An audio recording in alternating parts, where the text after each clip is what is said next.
বাংলাদেশে যে কয়জন উল্লেখযোগ্য আলেম আছে যার মধ্যে মামুনুল হক সাহেব অন্যতম, যাকে বাংলার সিংহ বলা হয়।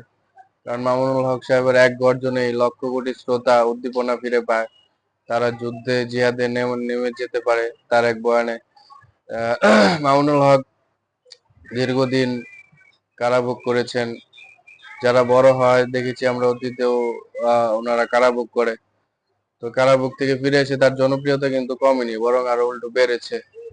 তো দেখা যাক ভবিষ্যতে সে কি করে। শুনেছি সে দল নিয়ে কাজ করবে, দলগুলো নিয়ে কাজ করবে, এবং সে প্রধানমন্ত্রী, সে যদি তার দল গঠন করে এবং পুরো দেশে তার দল থেকে নমিনেশন মানুষ, ভালো ভালো মানুষকে নমিনেশন দেয়, এবং সে যদি চায় যে সে এমপি হবে, মন্ত্রী হবে, প্রধানমন্ত্রী হবে, সে কিন্তু ইচ্ছা করলে হতে পারে। কারণ তার জনপ্রিয়তা খুবই অনেক বেশি, এবং সে অনেক জনপ্রিয় এই দেশের মানুষের কাছে।